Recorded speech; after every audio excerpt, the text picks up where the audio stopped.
Voilà. Et bien maintenant, c'est l'événement. Cocktail Show, l'événement. L'événement Séverine et Alexia avec nous ce soir. Oui, bonsoir. Bonsoir Séverine. Bonsoir à tous. Eh bien moi ce soir, j'aimerais rendre justice à l'un des plus grands laissés-pour-compte de la planète. Lui qui pourtant est le plus fidèle allié des femmes. Celui qui toujours est là quand rien ne va. Il est grand temps qu'on le réhabilite enfin. Le clitoris. Comment ce merveilleux organe, don du ciel, doté de près de 10 000 terminaisons nerveuses, serait donc mal aimé?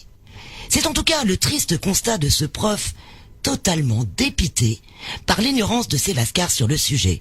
Il y en a bien qui brillent par leur lumière. Taisez-vous, bande de bouffons. Le sexuel, ça me connaît, moi. Quand le cum, il lèche la meuf, ça s'appelle un clitoris. Il faut bien l'admettre, l'ami clito reste un grand inconnu.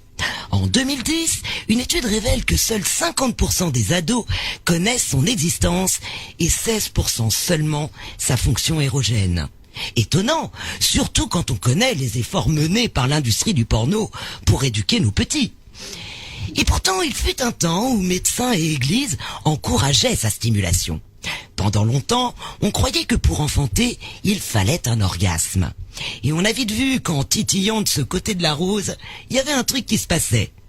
En moins 300 déjà, Hippocrate parlait de serviteur qui invite ses hôtes. Mais on ne lui connaît pas encore de petit nom.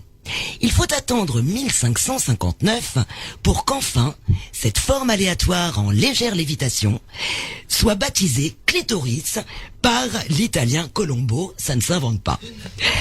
La femme. Eh oui. Au XVIIIe siècle pourtant dit des Lumières, c'est la fin des haricots pour Mister Clito. La prohibition de la masturbation apparaît et l'organe féminin est vu comme la source de tous les maux. L'onanisme pouvant mener à toutes sortes de maladies, voire à la fin du monde, on préférait éviter. Surtout qu'à faire mumus dans son coin, on en oublie de faire des gamins, et ça, c'est pas bien pour l'église. Donc jouir, ok, mais en couple et pour enfanter seulement, compris? Et les veuves et les vieilles filles alors, elles faisaient comment? Bah elles faisaient pas. Ou en loose day. Une petite fille était prise la main dans le sac et c'était l'excision directe. Voilà. Plus de bras, plus de chocolat. À la limite, mieux valait passer pour une hystérique, ce qui, au 19e siècle, était finalement assez courant pour une femme. Et là, banco, vous aviez droit à des séances d'orgasme médicalement assistées, dis donc. La classe. Pour guérir l'hystérie, donc, les médecins n'hésitaient pas à mettre la main à la pâte. Et sans qu'on comprenne bien pourquoi, ils ont vu leur clientèle et leur chiffre d'affaires s'accroître de manière exponentielle. Mais la pratique pouvait être chronophage, certaines femmes nécessitant jusqu'à 1 heure de stimulation thérapeutique.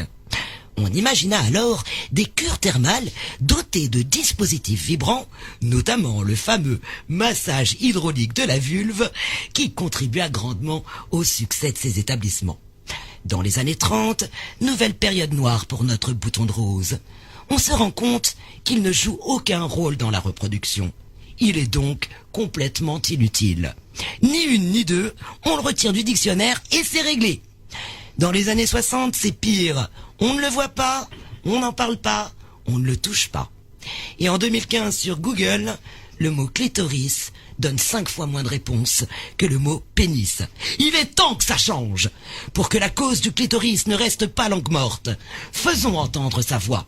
En lui vibre une chaleur ardente qui ne demande qu'à être attisée. Titillée, mordillée, malmenée, sisoter, chahuter, aspirer, tournicoter.